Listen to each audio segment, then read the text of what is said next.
नमस्कार साथियों, मैं मनीष भारती संस्कृति पीसीएस प्लेटफॉर्म पर आप सभी का स्वागत करता हूं। साथियों, जैसा कि हम जानते हैं कि बिहार विधानसभा चुनाव अभी प्रस्तावित है।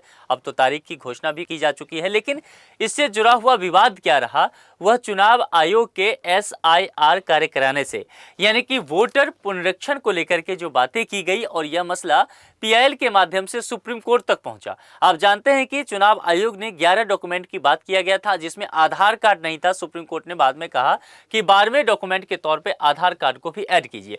लेकिन अब मामला इससे आगे बढ़ चुका है। मामला इससे आगे इसलिए बढ़ चुका है कि इलेक्शन कमीशन के द्वारा यह कहा गया कि आने वाले समय में जिन भी राज्यों में चुनाव होगा वहां पर एसआईआर पहले ही करा लिया जाएगा। यानी कि बिहार के बाद, जैसे कि पहले उत्तर प्रदेश की चर्चा किया गया, बंगाल की चर्चा किया गया, असम की भी अब बात की गई है, इन तमाम जगह पर एसआईआर का काम कराया जाएगा। और इस वजह से देखा जा रहा है कि अभी आप देखेंगे पश्चिम बंगाल में इन सब चीजों को लेकर के काफी विवाद हो गया है, जैसा कि बिहार में हुआ था। ऐसा ही कहा जा रहा है कि असम और उत्तर प्रदेश में देखने को मिल सकता है।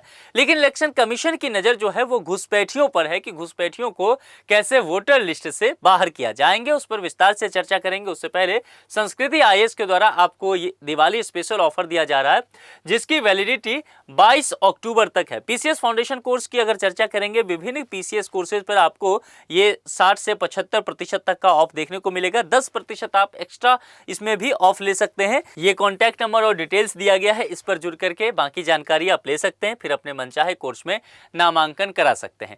देखिए यहाँ बातें क्या की गई है। बिहार के बाद अब देश भर में एसआईआर चुनाव आयोग के द्वारा कराया जाएगा। पहले फेज में बंगाल की चर्चा की गई है, असम की चर्चा की गई है, उत्तर प्रदेश का भी नाम है। इसके साथ 5 राज्य में यह कार्य जो है कराया जाएगा। बिहार में जो एसआईआर कराने का कार्य किया गया था, यह काफी विवाद में रहा। मामला जब सुप्रीम कोर्ट में पहुंचा तो सुप्रीम कोर्ट ने टाइमिंग को लेकर के बात किया कि आपको यह काम जनवरी से ही करा लेना चाहिए था। दूसरी बात, नागरिकता को लेकर के बात किया गया था, तो सुप्रीम कोर्ट ने इलेक्शन कमीशन से पूछा था, नागरिकता का काम जो है वो गृह मंत्रालय का है, चुनाव आयोग का नहीं।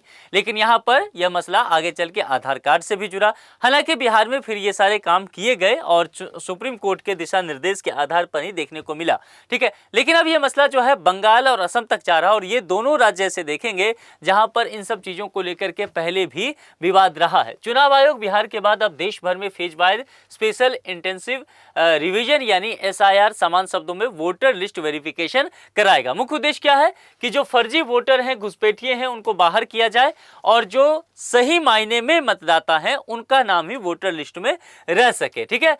पीटीआई को चुनाव आयोग के अधिकारियों ने यह जानकारी दिया है। पीटीआई के अनुसार देश भर में एसआईआर की शुरुआत उन राज्यों से होगी जहां अगले साल 2026 में विधानसभा चुनाव होने हैं, यानी कि जहां जहां चुनाव होगा उस जगह पर यह कराया जाएगा। तो अगले फेज में आपको असम में देखने को मिलेगा। इसके अलावा असम के अलावा जो है केरल, पुडुचेरी, तमिलनाडु और पश्चिम बंगाल में भी वोटर लिस्ट का वेरिफिकेशन का काम किया जाएगा। चुनाव आयोग जो है एसआईआर के तहत वोटर लिस्ट की जांच करता है। आयोग के अनुसार इसका उद्देश्य मतदाता सूची को अपडेट करना है। अवैध मतदाता, विदेशी नागरिक या खास करके कह सकते हैं जो मृत नागरिक भी हैं या स्थानांतरित हो गए, इन सभी लोगों के नाम को हटाया जाना था। जैसे बिहार का अगर उदाहरण लेते हैं तो चुनाव आयोग के मुताबिक अगर बिहार की स्थिति को देखेंगे तो कुल 7,80,22,933 मतदाता हैं।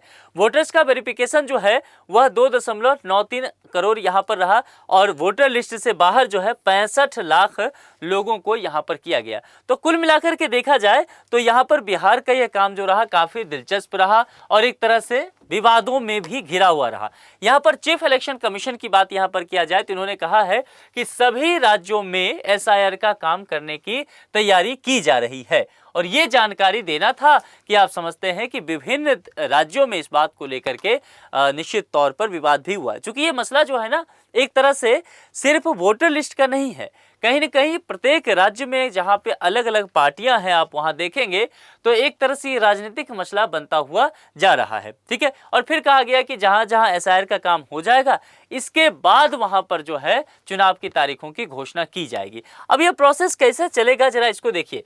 चुनाव आयोग ने वोटर लिस्ट में विशेष गहन पुनरीक्षण एसआईआर के लिए 2 तरीके बनाए हैं। पहला क्या है, यानी कि बीएलओ बूथ लेवल ऑफिसर वो क्या करेंगे, घर घर जाएंगे। प्री फिल्ड फॉर्म एक रहेगा, गणना प्रपत्र यानी कि मतदाता की जानकारी और दस्तावेज लेकर है, इसको लेकर के जाएंगे, आपको बस साइन करना है। दूसरा प्रोसेस क्या है, कोई भी व्यक्ति चुनाव आयोग की वेबसाइट पर जाकर ये फॉर्म जो है डाउनलोड करके उसे भर सकता है और अपनी जानकारी खुद से भी दे सकता है। स्क्रीनिंग के 4 नियम बताए गए हैं। इसके तहत वोटर का नाम अगर 2003 की लिस्ट, चूंकि लास्ट टाइम जो देखा जाए 2003 में हुआ था, ये महत्वपूर्ण समय है। 2003 का जो लिस्ट है देखा जाएगा कि अगर उसमें कोई दस्तावेज में नहीं होगा तो सिर्फ फॉर्म भरना वहां पर दिया जाएगा। इसके अलावा 1 जुलाई 1987 से पहले अगर जन्म हुआ है तो जन्म तिथि या जन्म स्थान प्रमाण भी देना पड़ेगा, जो कि बिहार में भी देना पड़ा है।